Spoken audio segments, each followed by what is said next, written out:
Listen, I don't beat around the bush and I don't sugarcoat shit. So here's the deal. Every single situation you find yourself in out on the golf course falls into one of three categories. If you have those categories confused or aren't even aware of what they are, then folks, I can guarantee it. There's a 99% chance you are not playing the best golf you are capable of.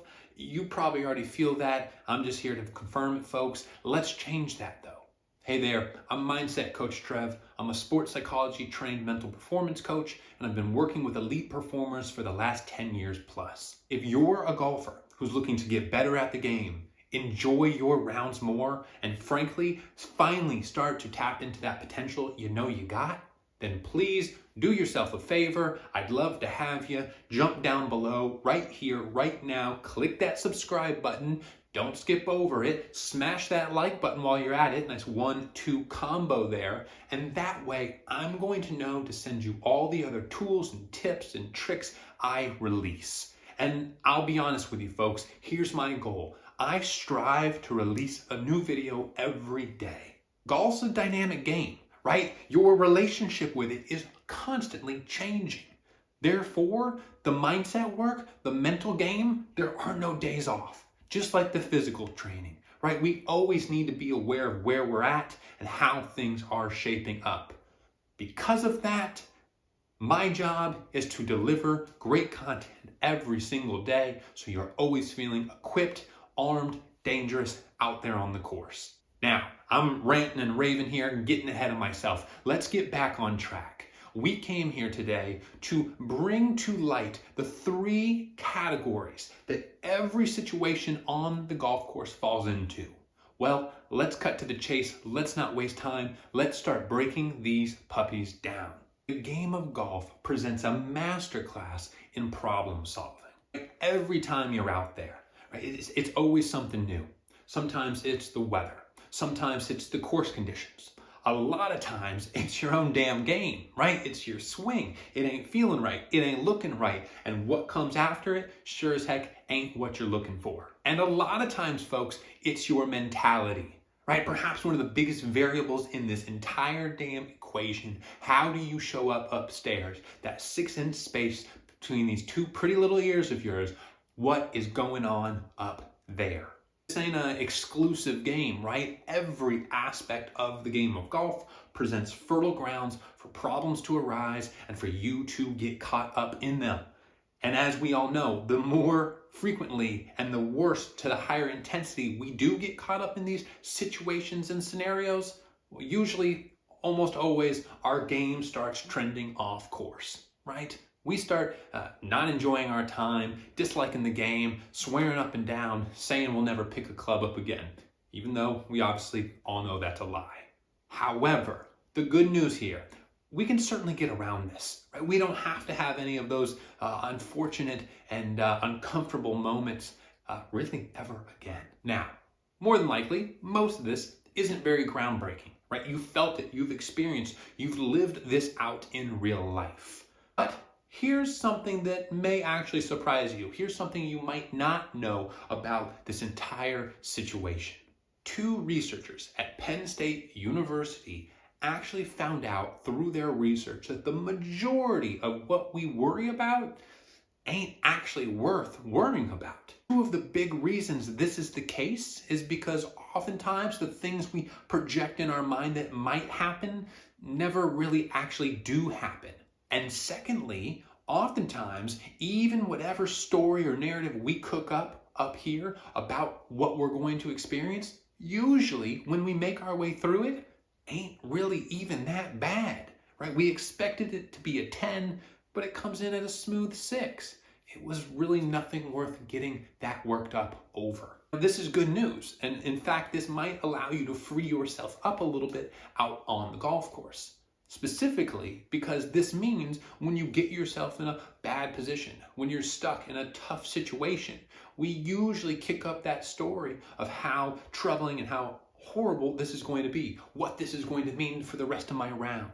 In reality, based off what we're hearing in this research, maybe we shouldn't be so concerned at all. Because in reality, all that worry, all that frustration, all that focus probably is not worth the time, the energy, or the effort. Now, if we ended things right here, frankly, I wouldn't be doing my job very well.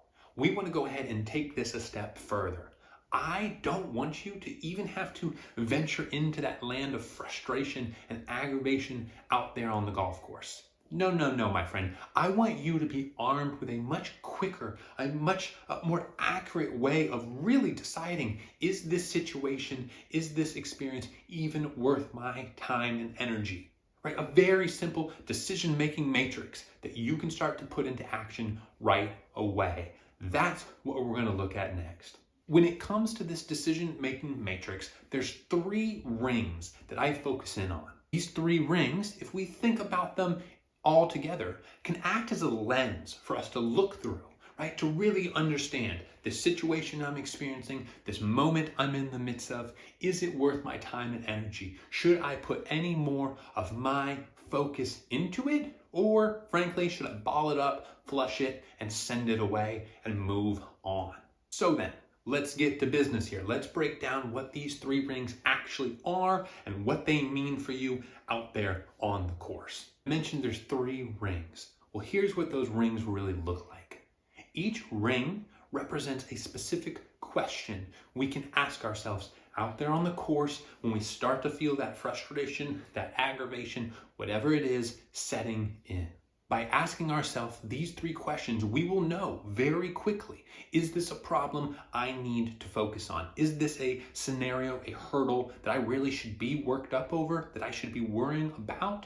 Or frankly, should I let it go? Should I ball it up, flush it, get rid of it, however you do so, and move on to what's happening next? The first question for the first ring then is, do I have control over this situation or this scenario? The second question for the second ring, do I have influence over this situation or scenario? The third question for the third and final ring, do I have a damn thing to do with this situation or this scenario?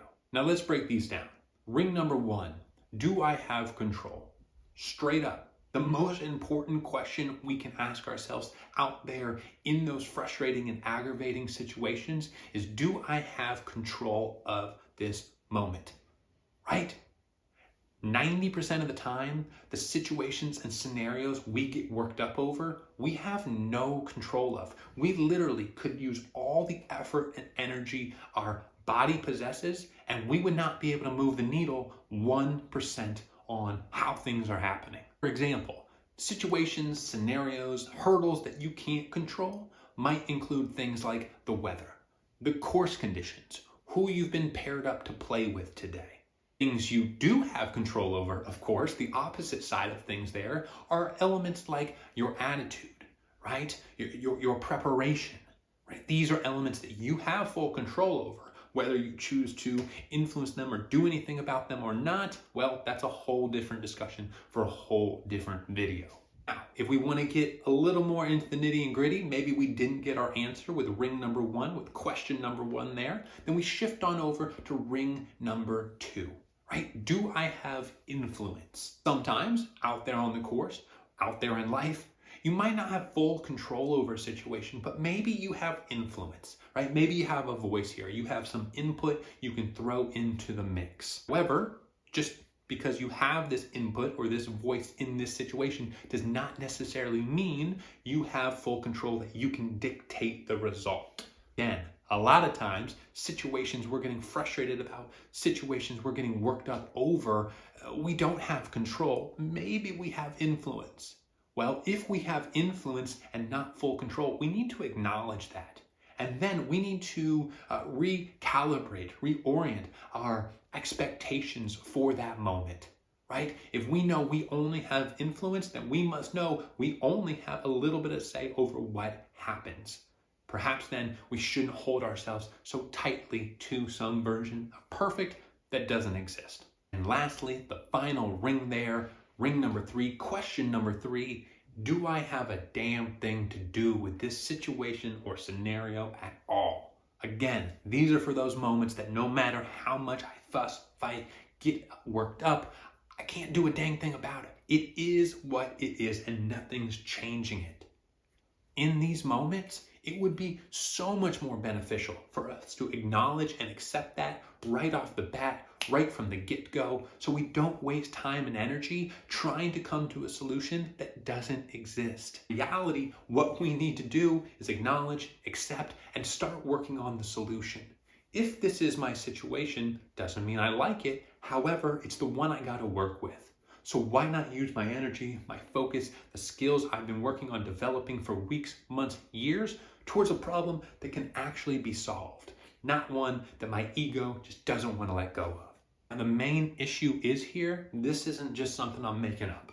With almost all the performers I work with, so frequently, myself included, we get caught up in rings number 2 and rings number 3.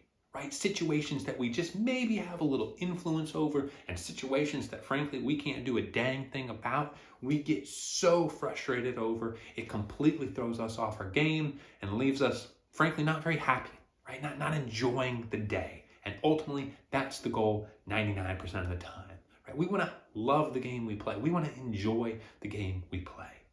So what that means is more quickly, right? More immediately, we need to start asking ourselves, do I have control here or do I just have influence? Or maybe is there not a dang thing I can do about any of this? When we're honest with ourselves, when we have that answer, we can get present and we can start to do what we actually need to do to recover from the situation, to bounce back, to be resilient and get things back on track. Now, this is not a tool that is only made for golfers. In fact, frankly, if you're just watching this and this is new to you, you're late to the party. You see, these type of tools, these sort of mindset tricks and ideas have been used for a very long time. In fact, the US Army focuses in on this exact idea that we've been discussing today. Now, they call it a little something different. They call it control the controllables. And for those military members, that little phrase, control the controllables, is a brilliant filter or lens that they can look through when they're in the midst of a situation. And again, ask themselves, do I have any control here, right? Are these elements that I can really move the lever on? Or if they're not, what should I be focusing on? What's next? Where should my attention really be here and now? And this, my friend, is really the important part. We may not have control over the certain situation or scenario we're experiencing, but we always do have some version of control within each moment. And this is really the important part here, folks. We might not always have control of the situation or the scenario we're finding ourselves in. But what we do always have control over is our response, the way we plan to bounce back or stay resilient in a certain situation. That's the sense of control we always have. So the quicker you can, out on the course, shift that focus from the control you wish you had to the control you really do have, the better off you will be. And there's research that supports this. You see, the research shows that when we perceive ourselves in control of a certain situation, our motivation and drive skyrocket. Let's connect the dots here then. When you're out on the course, fussing and fighting over situations you don't have control in, frankly, you're getting further and further off track. What we need to do is ask ourselves, do I have control, influence, or absolutely nothing to do with this? The faster we get that answer, the quicker we can shift our attention to what we really do have control over, which is our response. And when we do that, bing, bang, boom, what do you know? Your motivation, drive, focus, it all comes back online, baby. And now you're focused, you're ready to play your best game out there.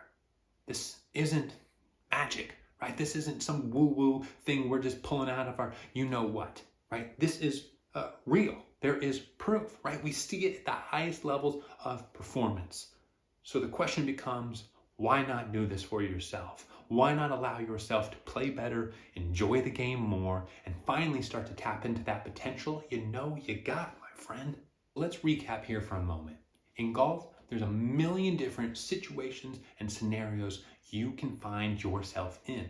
Each and every one of these situations or scenarios presents their own unique challenge and unique demands. Unfortunately, a lot of those situations we can't do anything about. Here's the deal. 90% of those times, my friend, those situations, those scenarios, we can't do a dang thing about them. So we end up wasting a ton of energy, focus, just all our resources, quite frankly, on trying to solve an unsolvable situation. Instead, here's what we need to do. Ask ourselves, do I have control, influence, or absolutely nothing to do with this situation? The quicker we get our answer, the quicker we can shift our focus to the real thing we always have control over. That is our response. You get out there at the range, if you get into that next lesson, when you get out there on the course for your next round, bring these 3 questions with you. And as you start to hit those points of adversity, which certainly always will happen, ask yourself these questions. Get that clarity, get that awareness, and get back on track quicker. Okay, that's all for today, baby. So I am finished. I am through. Go give this a try. Test it out. If you have any issues, if you have any questions or concerns, drop a comment down below. I will make sure to respond to you as quick as I possibly can. Until tomorrow, folks, it's been a pleasure. Mindset Coach Trev out here.